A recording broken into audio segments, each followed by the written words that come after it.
Welcome back to the Diamond Download, dude. So funny. I saw this. There was like an old episode of My First Million where they talk about how like when they watch the news, both anchors are always like laughing, and then they go into it where it's like, "Welcome back to news at 7." And I thought I might try it, but I didn't warn you beforehand, so I just look like a psychopath Yeah, I laughing. was just smiling anyways, but dude, what's up? I'm stoked to see you. I'm really excited to hear about your weekend. Nice haircut, by the way.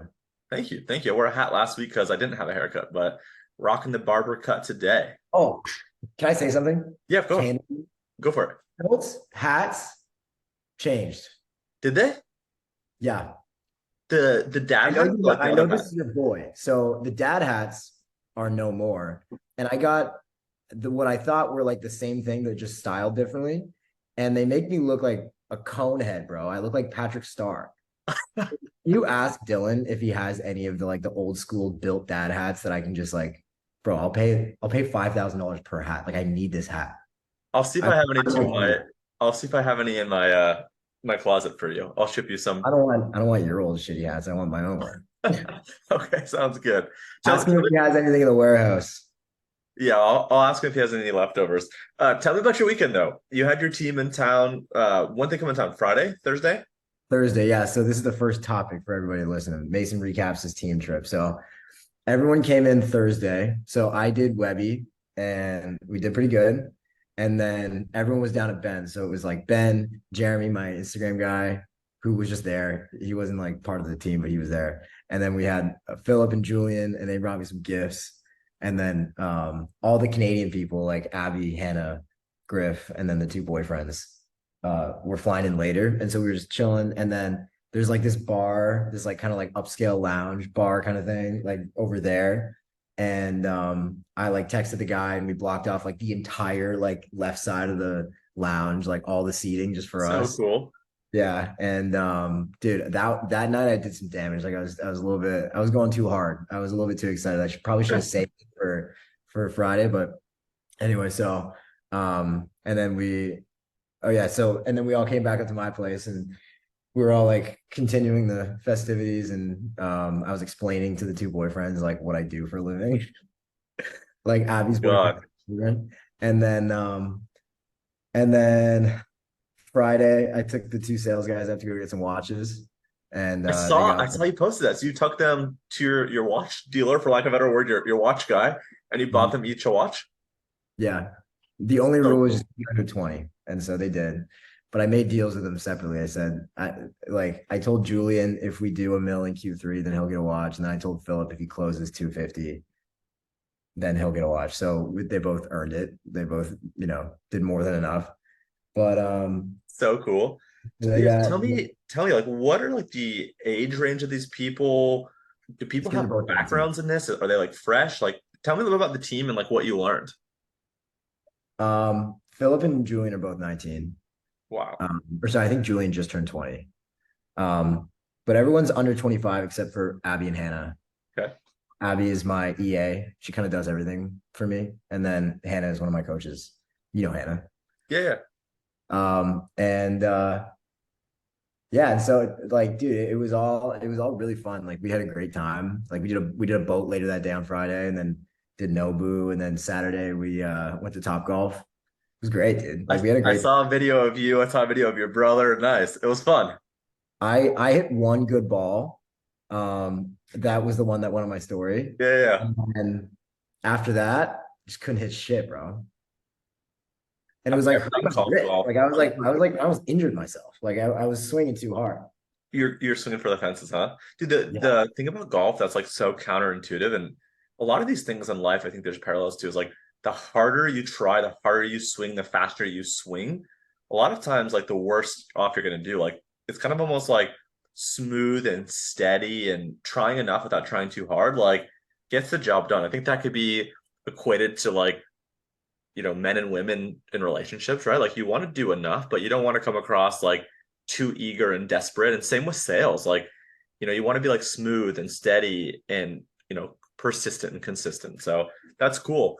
Did you learn anything like that was something that you could implement for like a future one that would make it different or better? Did you learn anything about like your business that you're going to roll out? Like, were there any good takeaways or just really social was the priority? It was mostly just social. I mean, there's definitely some stuff like we're always looking for ways to improve the product. Um, I learned that my setter can actually close. Because like both my closers were in Miami with me, so they weren't taking any calls. So my setter was like on the phone with a couple of these guys, and he was slinging deals, and so I learned that. So now we have a backup closer just in case. So that was helpful. But other than that, no, man, it was really just degeneracy. It was fun. Sick. Well, cool. That was a good first one. Let's do the next one. Okay. So not everybody here is an entrepreneur. Not everyone wants to be an entrepreneur, and I understand that. There's a lot that comes with it. You have to be, you're responsible for a lot of people. Some people just want to make some money and build something cool and have a smallish role and get paid and leave, right? And so I wanted to sort of like run by you, like, what are some of the best jobs that you know of, or even that you would do that would pay you like over 200 grand? I feel like 200K is like 5 years ago to me, that sounded like an insane number. Like, who would even need that much money? Like in a job, like how do you even get a job that pays you that? But like now we're around enough high performing people where like they're super smart and their brains are worth 200K. Um, and I feel like you can live on that fairly comfortably in most places in the world. Maybe just not Miami and not LA where we live.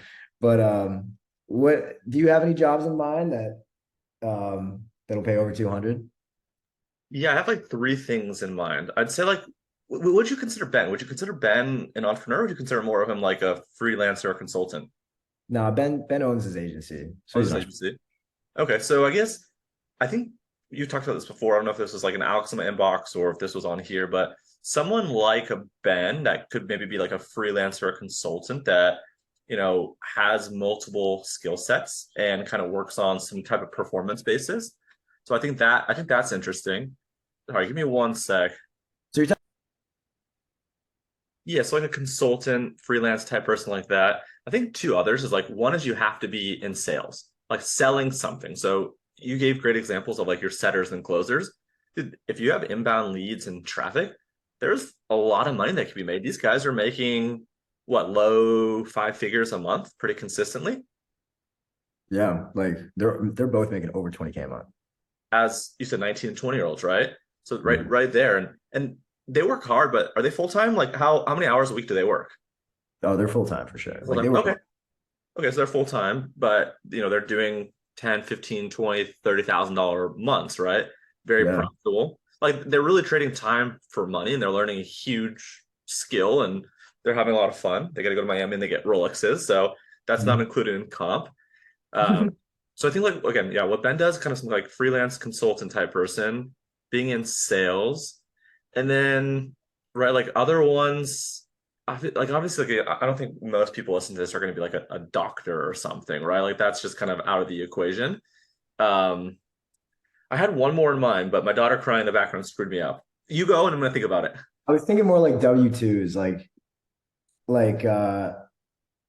you don't have to name names, but is there anyone that works for anything that you're building right now that is like W-2 over 200? Over 200, I don't think so, but we have people probably that are close. We've got probably people that the agency that are 140, 160, maybe 180. So, they're close. And then maybe if there's like some comp at the end of the year or something, they could get there. Yeah, so I guess like becoming some kind of like manager or director or executive at a business, just really grinding it out and working your way up. Yeah, for sure. Whether you're like a marketing director or some kind of like, I don't know, data scientist. Like I think there's things like within companies for sure that can get there. Try to think of some others. I'm thinking like director level, like in marketing or just being a decent salesperson. Like, dude, like, um, I didn't realize how much money like some of these like enterprise sales guys make, enterprise tech sales. Like, you can clear 500,000 if you're really good at that. I don't really know what they're selling. Um, like I'm assuming it's some sort of like weird B2B thing that we wouldn't even know what it is. Yeah, we have a family friend that you mentioned that he was doing sales for, I don't know exactly the name of the company, but essentially what they did is they would help car companies or I don't know, jets or things that needed constant testing. They would do the testing process, right? So like they would basically do like the simulation and the testing, like what happens if a car gets into an accident, or what happens if the car goes this many miles. Like they had some kind of technology and processes that would like basically speed it up and make it so some person didn't have to actually drive 200,000 miles and wait for that to happen, or someone didn't have to actually crash their car to figure it out. They had some kind of like simulation and testing, and they had huge contracts with like even people like Apple, like on their technology and their phones, or folks like Tesla or SpaceX. And this guy was selling multi seven, sometimes multi eight figure deals, sometimes even nine figure deals. Like he would sell 10, 50, $100 million contracts with these people, and he would get a cut. And he ended up making so much money. Like I think he was probably making three-quarters of a mil, maybe even a mil, that he ended up having to leave because he was making more than like some of the senior executives, and even more than like the CEO. Like sometimes like this guy was getting paid.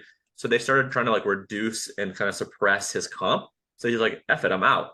So there are sales roles like that selling like ridiculous tech or B2B or enterprise level things where these guys could be making 300, 500, even sometimes $1 million. Hmm.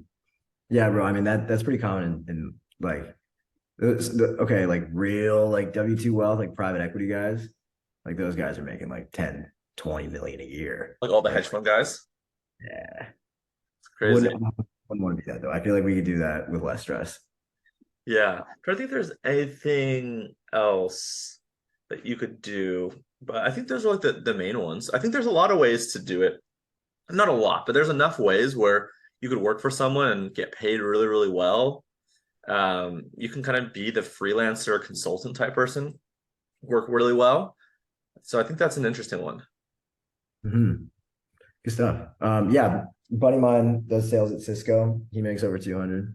Yeah. I don't really know what Cisco does, but I know that it's like big contracts that take a long time to close. But stuff like that, if you're a patient salesperson, you can make good money. Yeah, another one actually. I was thinking about my brother who owns his own business and he's more like entrepreneurial, but my brother Carson does recruiting. But you could be in-house working for like a recruiting firm or a staffing firm, and you can make good money. Dude, some of these placements, like they could make 10, the agency, right? So I don't know what the person actually makes.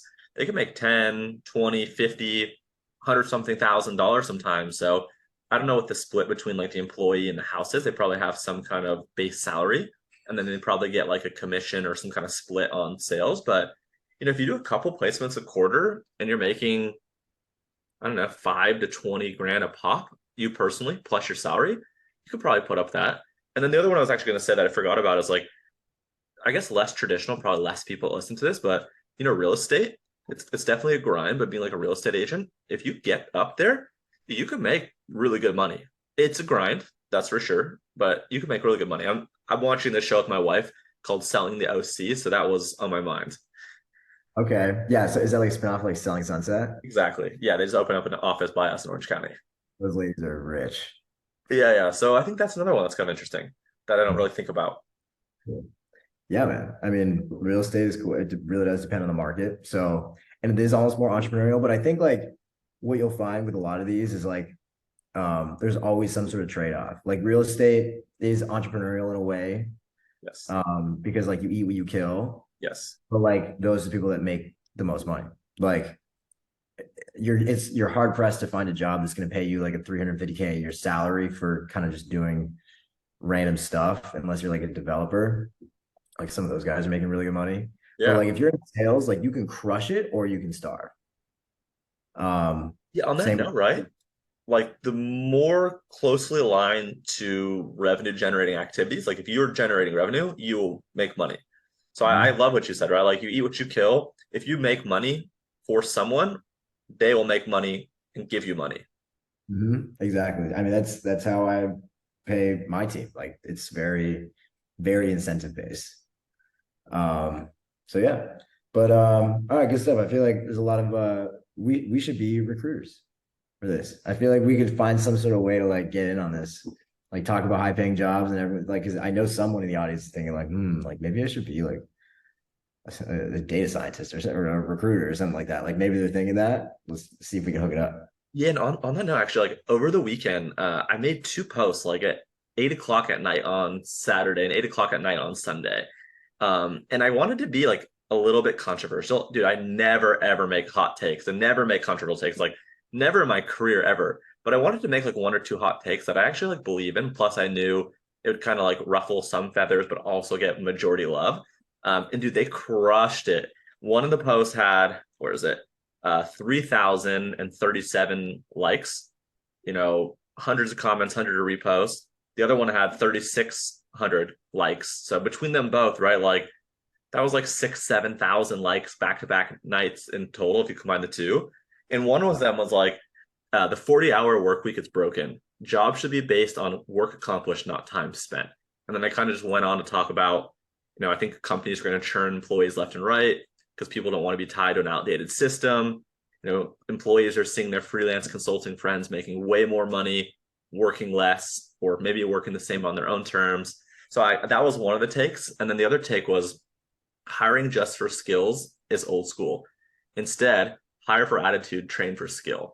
And kind of related but unrelated to what we were just talking about, like I just remembered I made those takes and dude, they're still catching fire. So it's kind of interesting, like some of this thinking that's a little bit more forward, a lot of people are behind. And for whatever reason, people were pushing back. And they're like, well, what if a cop wants to work on performance? It's like, this was nothing to do with a policeman. This was literally like, dude, one of the comments, I'm just like, do I leave this? Do I delete this? Like, what is this guy even saying? It's like, what if like the mayor wants to work part-time? I'm like, dude, I'm talking about like sales and marketing roles and freelance roles. I'm not talking about people that need to be in the field. So it's kind of interesting. I mean, listen, like I don't even know what to say. I get plenty of those, so I know exactly what you're talking about. Just leave Yeah. them up. Everyone else think about how dumb they are. Oh man. Anyways, what's the last topic? Okay, last one is how did you celebrate becoming a millionaire? You've been a millionaire for a while. Do you remember when you hit that? Like a million in the bank, a million net worth, a million per year. Million like assets, like it could be like your house, investments, and cash or something like that. I don't know. Or like equity in the house or Yeah. something. I don't remember what year. It's been a couple years. I don't know what year, but honestly, like my goal was to do it, like to have $1 million in the bank by 30. That was like my ultimate goal is to do that. And then I'm like, oh man, that makes way more sense to just invest and buy things. So kind of accomplished both at one point over the past couple of years. I don't know. I think like my wife literally bought us like cupcakes or something. I think I've celebrated more when I've hit like 100,000 on LinkedIn, 200,000 on LinkedIn, this and that. I think I celebrated more with some of these other silly things that are kind of like the small wins. I don't think I did a whole lot, as lame as that is to say. I think I looked at it, saw it, my financial advisor told me, and then maybe I patted myself on the back for like 2 seconds, but I didn't really do a whole lot. What about yourself? It's funny. So that was a major goal, like before 30, you said? Yeah, like when I was in high school, maybe late high school, early college, my goals, and I didn't know anything back then. I was like, man, if I could have $1 million in my bank by 30, I'll have made it. And obviously, I realized how expensive the world is, right? And inflation and all these things, and having 1 million plus in the bank is cool, but you really need to have like 5 or 10 million now. And obviously, a lot of people have a lot less, a lot of people have a lot more. It's all relevant, right? As you make more, your expenses go up more. And if I make less, I'm panicking, right? But yeah, for me, the money's cool, but I just love the impact. Like, and that's why I think I celebrate the goals of like, I was ranked on this third party LinkedIn rankings the other day. I was ranked number one on email again and number 18 on all of LinkedIn for creators or something. You Oh, know, wait. Did you see that they put me on Klaviyo? what they do You put me on Klaviyo. I'm on featured Klaviyo? on some blog. No, I didn't see that. Where's that? I forgot to tell you, one of your former marketers actually sent it to me. Mason Dewar Put the Klaviyo. link in the show notes, but here, let me I don't want to like, stop the show for this or anything, but I like you just reminded me and I thought like, you know why that's important to me? It's because sometimes I think I'm just some dickhead on TikTok that's talking about copywriting and I forget that I'm legit and I've been doing this for a long time. Oh, And nice. I see you, yeah, they put my tweet up there. So it's for browse abandonment. dude. And it's I had legit like 2 years ago, like when I was still working for Yeah, you. 2021. I'm writing email flows. Try to imagine yourself going through the customer journey. If someone is in browse abandonment, it's likely there's a price shock between you and a competitor. Make this email about the difference between your brand and that. Be one step ahead. Not bad. Not a Dude, bad nice. tweet for a little baby Mace, bro. Yeah, Um, dude, it's things like these to me that are more important, like these small wins, and like that to me is more important than the money. The impact, the knowledge, the recognition is more important. What about you? that's cool, but it's also like, I mean, to be honest, dude, I didn't really celebrate either. Like the night that I realized I was with Ben, and we were looking at the numbers, and we were like, and Ben was like, "Wait, Mace, like you're a millionaire now." And I was like, "Wait, no way." And so yeah, we went and grabbed a drink at this bar down the street called 1K Raw, and I think we went to Rosa Sky after, and then I went home and went to bed. Like that's pretty much it. I didn't like I like, to be totally honest, like I didn't see that coming. Like beginning of this year, like I was kind of poor. Like I didn't have very much money at all. And then like in the 6, 7 months after that, like I kind of just like stacked up really fast, and then I kind of just was there. And so I was like, all right, whatever. But You've been like on most one. of my, You've been on one huh? lately. I'm so stoked. You've been on one. Did all right. But I mean, most of my net worth is in watches. But Um, it's an asset class that's increasing. At least it's in that versus something else. yeah, right. Anyway, anything else you want to say, Chase? No, I always appreciate people listening, hopefully till the end. So this was a good one. Great one. Hi, everybody. Thanks for listening to the Diamond Download or watching. However you consume. Thanks for consuming the Diamond Download. I'm Cardinal Mason. I'll see you online. Chase, Ecom Chase, no A in Diamond. Or sorry, Ecom Chase Diamond, no A in Diamond. Oh See yeah. you next week. Much love, brother. Bye.